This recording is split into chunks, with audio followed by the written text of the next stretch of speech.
তথা সদৌ অসমৰ পৰা এই অবৈধ যিসকল আচলতে অনুপ্ৰৱেশকাৰী যাক আমি মিয়া বুলি অভিহিত কৰিছোঁ তেওঁলোকক আচলতে ইয়াৰ পৰা পঠিয়াই দিয়াৰ যি আন্দোলন জাতীয় সংগ্ৰামী সেনা অসমে ধাৰাবাহিকভাৱে কৰি আহিছে সেই আন্দোলনখন মষিমূৰ কৰাৰ কাৰণে বা আমাৰ যিগৰাকী কেন্দ্ৰীয় সভাপতি চিতু বৰুৱা ডাঙৰে তেখেতৰ যি বজ্ৰকণ্ঠ আচলতে সাংঘাতিক ধৰণে তেখেতে এই অসমৰ যি অনুপ্ৰৱেশকাৰী আছে তেওঁলোকক বিতৰণৰ যি ব্যৱস্থা হাতত লৈছে তাক আচলতে মষিমূৰ কৰাৰ কাৰণে যি ধৰণৰ বাতৰি পৰিৱেশন হৈছে বা আচলতে যোৱা 19 তাৰিখে সংঘটিত হোৱা ঘটনাৰ লগত জড়িত ব্যক্তিগৰাকীয়ে যি ধৰণৰ মন্তব্য প্ৰকাশ কৰিছে তাক আমি দুখ প্ৰকাশ কৰিছোঁ। আচলতে কথাটো এনেকুৱা আমাৰ পূৰ্বতেও আমি আপোনালোকৰ যোগেদি কৈছোঁ বা আজিও কৈছোঁ যে জাতীয় সংগ্ৰামী সেনাৰ লগতে শিৱসাগৰৰ দল সংগঠনৰ আমাৰ খিলঞ্জীয়া মুছলমান ভাই ককাইসকলৰ লগত কোনো আচলতে সংঘাত নাই এই কথা স্পষ্ট কৰি দিছে। যিটো সংবিধানে কৰিছে বা ভাৰতৰ সংবিধানে যিসকলক আচলতে স্বীকৃতি প্ৰদান কৰিছে যিসকল আমাৰ খিলঞ্জীয়া মূলৰ ব্যক্তি তেওঁলোকৰ লগত কোনো ধৰণৰ সংঘাত নাই। তেওঁলোকে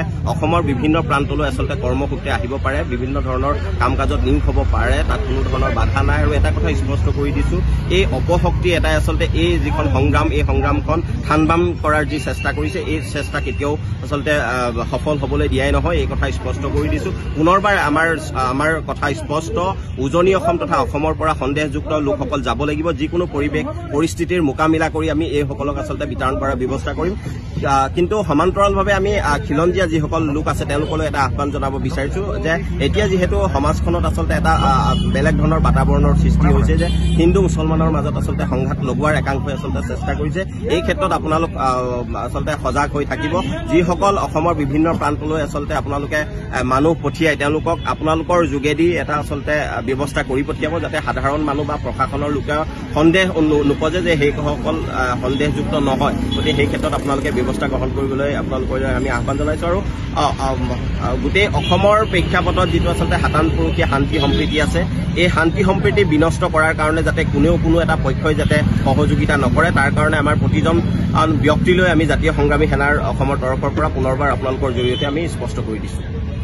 তথা সদৌ অসমৰ পৰা এই অবৈধ যিসকল আচলতে অনুপ্ৰৱেশকাৰী যাক আমি মিয়া বুলি অভিহিত কৰিছোঁ তেওঁলোকক আচলতে ইয়াৰ পৰা পঠিয়াই দিয়াৰ যি আন্দোলন জাতীয় সংগ্ৰামী সেনা অসমে ধাৰাবাহিকভাৱে কৰি আহিছে সেই আন্দোলনখন মষিমূৰ কৰাৰ কাৰণে বা আমাৰ যিগৰাকী কেন্দ্ৰীয় সভাপতি চিতু বৰুৱা ডাঙৰে তেখেতৰ যি বজ্ৰকণ্ঠ আচলতে সাংঘাতিক ধৰণে তেখেতে এই অসমৰ যি অনুপ্ৰৱেশকাৰী আছে তেওঁলোকক বিতৰণৰ যি ব্যৱস্থা হাতত লৈছে তাক আচলতে মষিমূৰ কৰাৰ কাৰণে যি ধৰণৰ বাতৰি পৰিৱেশন হৈছে বা আচলতে যোৱা 19 তাৰিখে সংঘটিত হোৱা ঘটনাৰ লগত জড়িত ব্যক্তিগৰাকীয়ে যি ধৰণৰ মন্তব্য প্ৰকাশ কৰিছে তাক আমি দুখ প্ৰকাশ কৰিছোঁ। আচলতে কথাটো এনেকুৱা আমাৰ পূৰ্বতেও আমি আপোনালোকৰ যোগেদি কৈছোঁ বা আজিও কৈছোঁ যে জাতীয় সংগ্ৰামী সেনাৰ লগতে শিৱসাগৰৰ দল সংগঠনৰ আমাৰ খিলঞ্জীয়া মুছলমান ভাই ককাইসকলৰ লগত কোনো আচলতে সংঘাত নাই এই কথা স্পষ্ট কৰি দিছে। যিটো সংবিধানে কৰিছে বা ভাৰতৰ সংবিধানে যিসকলক আচলতে স্বীকৃতি প্ৰদান কৰিছে যিসকল আমাৰ খিলঞ্জীয়া মূলৰ ব্যক্তি তেওঁলোকৰ লগত কোনো ধৰণৰ সংঘাত নাই। তেওঁলোকে